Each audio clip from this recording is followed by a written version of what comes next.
बनियाल साहब, आपने supreme court को सियासी अखाड़ा बना दिया, इसके बारे में कोई दो राय नहीं है।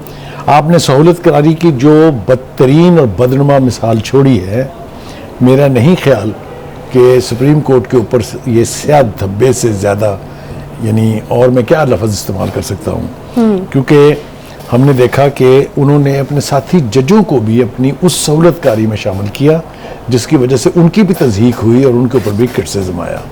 एक बात तो कोई डिफेंड नहीं कर सकता कि बंदियाल साहब, आपने पीटीआई के लीडर और पीटीआई के लिए जो फैसले किए वो गलत थे, जो फैसले किए वो बायस थे। ये बात आज हम कह रहे हैं, कल पूरा ज़माना कहेगा। ये तो मैं आपको बिल्कुल जिम्मेदारी से कह रहा हूँ। चीफ जस्टिस बंदियाल साहब ने और उनके साथी जजेस ने पार्लियामेंट की है, पूरी पाकिस्तान की 75 साल तारीख में उसकी कोई मिसाल नहीं है। आप यहां तक गए अपनी सहूलतकारी में कि कानून अभी बना नहीं है और आपने उसको मुअत्तल कर दिया। क्या ये आपने नहीं किया? ये इससे पहले किस चीफ जस्टिस ने किया था? यानी बहुत सारी बुरी मिसालें हैं चीफ जस्टिस की, नाम लेने की जरूरत पेश आएगी तो नाम ले लिए जाएंगे। साकिब निसार साहब हैं, खोसा साहब हैं, गुलजार साहब हैं, सब हैं, लेकिन आपने तो सबको पीछे छोड़ दिया। आप तो माशाल्लाह उन हदूद को छू गए हैं जिसका दुनिया की इवन बनाना रिपब्लिक में कोई तासुर नहीं है। आपने क्या क्या नहीं किया, आप मुझे ये बताइए। कभी ये हुआ है कि एक गैर मुल्क बरतानिया जैसा, उसकी national crime agency 190 million pound जो यानी मनी लॉन्ड्रिंग के पकड़े और ये कह के वापस भेजे कि ये हुकूमत पाकिस्तान के खजाने में जाना चाहिए? कितने चीफ जस्टिस ने ऐसी आई हुई रकूम को कभी किसी एक मुकदमे में होने वाले जुर्माने के तौर पे जमा किया हो?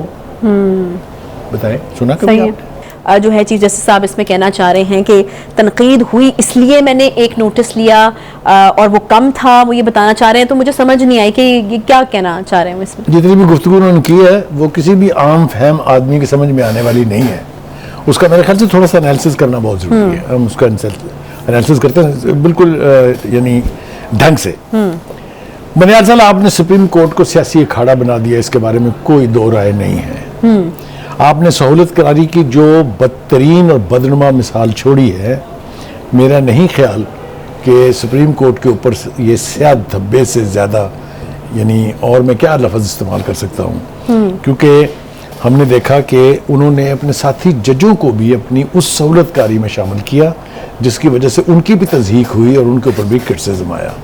एक बात तो कोई डिफेंड नहीं कर सकता कि बंदियाल साहब, आपने पीटीआई के लीडर और पीटीआई के लिए जो फैसले किए वो गलत थे, जो फैसले किए वो बायस थे। ये बात आज हम कह रहे हैं, कल पूरा ज़माना कहेगा। ये तो मैं आपको बिल्कुल जिम्मेदारी से कह रहा हूँ। आप फरमाते हैं कि मेरे मासूम remarks good to see you को तंजन पेश किया गया। वो कहते हैं मैं सबको ही कहता हूँ, तो फिर कभी नहीं कहा उन्होंने। अच्छा, यही मैं कहना चाह रहा हूँ। मैं पूछ रहा हूँ उनसे कि मुझे यकीन है कि वो दिल में ये कह के बहुत शर्मिंदा होंगे, क्योंकि मैं पूछना चाहता हूँ कि कितने सियासी मुजरम ऐसे हैं जो आपके या मुलजिम जो आपकी अदालत में पेश हुए और आपने उनसे कहा गुड टू सी यू, सिवाय पीटीआई के चीफ के, क्योंकि वो आपके चहीते हैं, क्योंकि वो आपकी मैं अब इसमें बहुत आगे चला जाऊंगा अगर बात यहाँ से आगे बढ़ी। हम इसको और तरीके से देखते हैं। ये अल्फाज दोहरे मेयार और सहूलत करारी की बदतरीन मिसाल है। जरा याद करके फरमाइए कि आपने इस तरह के जज्बात किसी एक और आदमी के बारे में कहे हो तो आपको ये मिसाल नहीं मिलेगी। अगर गुड टू सी यू कहना जो है वो मासूमाना रिमार्क्स हैं, तो 9 मई जैसे खौफनाक जराइम के मुजरम को गेस्ट हाउस में भेजने को क्या कहेंगे आप? चलिए इसको भी हम मासूमाना मान लेते हैं। तो गेस्ट हाउस में 9 से 10-12 लोगों को गपशप के लिए भेजने के इकदाम कितने चीफ जस्टिस ने माजी में किए हैं? उनके खाने का ख्याल रखने का किसने कहा है? उनको मर्सिडीज गाड़ी में ले जाने का किसने कहा है? तो ये मेरा ख्याल है इसमें अगर हम आगे जाएंगे तो बात जो है वो बहुत ज्यादा बढ़ जाएगी। सही। अच्छा, एक गिला उनका ये भी है कि आईनी मामलात में उलझाकर अदालत का बड़ा इम्तिहान लिया गया है, मतलब उनके आईनी मामलात में मैं बिल्कुल सिद्दली से ये कह रहा हूं कि जितनी तजलील इन्होंने चीफ जस्टिस बंदयाल साहब ने और उनके साथी जजेस ने पार्लियामेंट की है, पूरी पाकिस्तान की 75 साल तारीख में उसकी कोई मिसाल नहीं है। आप यहां तक गए अपनी सहूलतकारी में कि कानून अभी बना नहीं है और आपने उसको मुअत्तल कर दिया। क्या ये आपने नहीं किया? ये इससे पहले किस चीफ जस्टिस ने किया था? यानी बहुत सारी बुरी मिसालें हैं चीफ जस्टिस की, नाम लेने की जरूरत पेश आएगी तो नाम ले लिए जाएंगे। साकिब निसार साहब हैं, खोसा साहब हैं, गुलजार साहब हैं, सब हैं, लेकिन आपने तो सबको पीछे छोड़ दिया। आप तो माशाल्लाह उन हदूद को छू गए हैं जिसका दुनिया की इवन बनाना रिपब्लिक में कोई तासुर नहीं है। आपने क्या क्या नहीं किया? आप मुझे ये बताइए, कभी ये हुआ है कि एक गैर मुल्क बरतानिया जैसा, उसकी national crime agency 190 million pound जो यानी मनी लॉन्ड्रिंग के पकड़े और ये कह के वापस भेजे कि ये हुकूमत पाकिस्तान के खजाने में जाना चाहिए? कितने चीफ जस्टिस ने ऐसी आई हुई रकूम को कभी किसी एक मुकदमे में होने वाले जुर्माने के तौर पे जमा किया हो? बताएं, सुना कभी आपने? ठीक है, ये आउट ऑफ द वे नहीं, ये तो तमाम बैरियर्स क्रॉस करने वाली बातें हैं।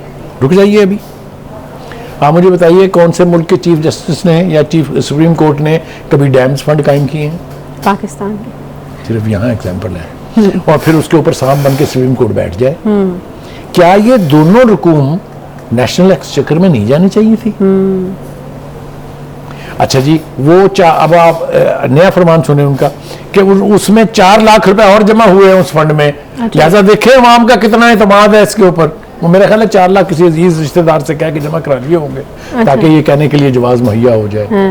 ठीक है जी, कहने का मतलब ये है कि इसमें मामले में भी मैं इससे आगे नहीं जाना चाहता, क्योंकि इससे आगे जाने का फिर नुकसान ही नुकसान है। एक और बात उन्होंने बड़ी मजे की मुझे एक दफा याद है कि मैंने अपने बड़े भाई से कहा कि भाईजान आपको अंदाजा नहीं है मैं आपकी कितनी इज्जत करता हूँ। अच्छा। उन्होंने पता क्या कहा? उन्होंने कहा तुम ना करके देखो। यही हाल ये है। वो कहते हैं काजी फायज ईसा मेरे लिए बहुत मोहतरम है और मोतबर है। अच्छा। आपने उनकी बेगम और उनके साथ क्या किया उस रेफरेंस के हवाले से?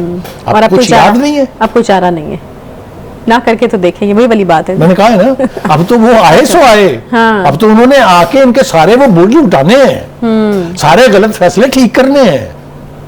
वो जो पेंडिंग पड़े हुए हैं जजेस के खिलाफ रेफरेंसेस, वो कोई तो सुनेगा ना। तो मतलब कहने का ये है कि बहुत तकलीफ दे बात है मेरे लिए ये कि पाकिस्तान की सुप्रीम कोर्ट में एक जज ने सहूलतकारी की इतनी बदतरीन मिसालें कायम की हैं। और मैं उनके जो साथी जजेस हैं वो मजबूत थे, उन्हें उनका कहना मानना था। जो वल्नरेबल थे वो उनका साथी बने, जो नहीं थे उन्होंने ठोक बजा के ना की। और आपने क्या किया? आपने किया कि उनको कभी किसी बेंच पे रखा ही नहीं। यानी आप ये अंदाजा कीजिए कि 16 रुकनी, वैसे तो 17 रुकनी है, 16 रुकनी सुप्रीम कोर्ट में सिर्फ 5 जज चाहिए थे बशमूल चीफ जस्टिस साहब के। सही।